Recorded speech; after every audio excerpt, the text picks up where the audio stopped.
Back to news. Telangana cabinet కీలక నిర్ణయం తీసుకుంది. ఏకకాలంలో 2 లక్షల రుణమాఫీ చేయాలని నిర్ణయించింది. 2018 డిసెంబర్ 12 నుంచి 2023 డిసెంబర్ 9 వరకు కట్ ఆఫ్ ను ప్రకటించింది. ఆగస్టు 15 లోపు చెల్లింపుల ప్రక్రియ పూర్తయ్యేలా ఏర్పాట్లు చేయనుంది. రుణమాఫీ కోసం 31,000 కోట్లు చెల్లించనుంది ప్రభుత్వం. మరోవైపు రైతు భరోసా విధి విధానాలపైన మంత్రివర్గ ఉపసంఘాన్ని ఏర్పాటు చేసింది. జూలై 15లోగా రైతు భరోసాపైన మంత్రివర్గ ఉపసంఘ నివేదిక ఇవ్వనుంది. రుణమాఫీని ఏకకాలంలో చేస్తామని చెప్పి ఇప్పటికే తెలంగాణ కేబినెట్లో డెసిషన్ తీసుకున్నారు. దీనికి సంబంధించిన జీవో కూడా త్వరలోనే మార్గదర్శకాలు నియమ నిబంధనలతో విడుదల చేస్తామని సీఎం రేవంత్ రెడ్డి స్వయంగా ప్రకటించారు. మరిన్ని అప్డేట్స్ కూడా తెలుసుకుందాం. మా ప్రతినిధి కొండల్ మనకు అందుబాటులో ఉన్నారు. కొండల్,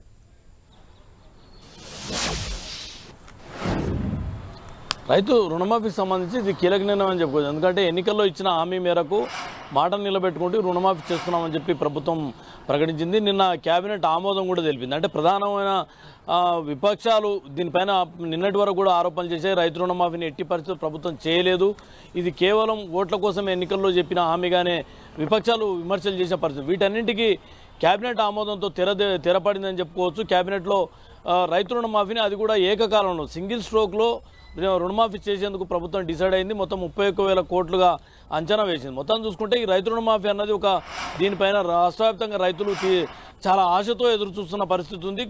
దీనికి కళ సాకారం చేసేందుకే రైతు సంక్షేమం, రైతు అభివృద్ధి లక్ష్యంగానే ప్రభుత్వం ఈ నిర్ణయం తీసుకొని చెప్తున్నారు. అయితే దీనికి గైడ్లైన్స్ను త్వరలోనే రాబోతున్నాయి. 1-2 రోజుల్లో పూర్తి గైడ్లైన్స్ రాబోతున్నాయి. ఇప్పటికే కట్ ఆఫ్ డేట్ను కూడా ప్రకటించారు. డిసెంబర్ 9, 2023 వరకు డిసెంబర్ 12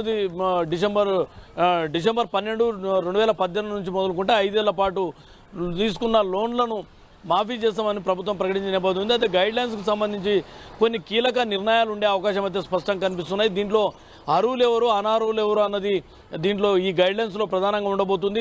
ఇప్పటి వరకు రాష్ట్రంలో రుణమాఫీ అనుకోండి, రైతు బంధు అనుకోండి, అందరికీ ఎవరైతే రైతు పట్టా పాస్ పుస్తకం ఉన్న ప్రతి రైతుకు అమలు చేశారు. అయితే దీంట్లో చాలా వరకు విమర్శలు వచ్చాయి.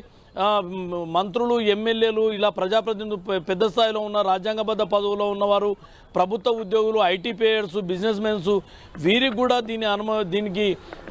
దీని పరిధిలోకి తీసుకొచ్చి వాళ్ళకు రుణమాఫీ అని రైతు భరోసా చేయడం అనేది సరైంది కాదు అన్న ఒక అభిప్రాయం అయితే ప్రజల్లో వ్యక్తమైన పరిస్థితి మనం చాలాసార్లు చూసాం. దీనికి అనుగుణంగానే ఈ గైడ్లైన్స్లో స్పష్టంగా ఉండే అవకాశం ఉంది.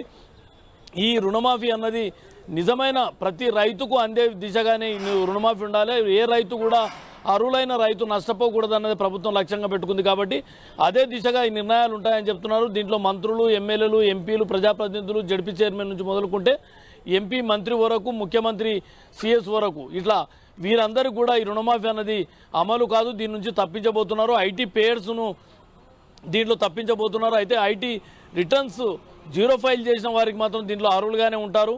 మరోవైపు రైతులకు సంబంధించి ఎక్కడ కూడా ప్రతి రైతుకు న్యాయం జరగాలి, ప్రతి రైతుకు రుణమాఫీ అందాలని చెప్పి ఆదేశాలు ఇచ్చారు. దానికి అనుగుణంగానే లిస్ట్ అవుట్ చేసిండ్రు.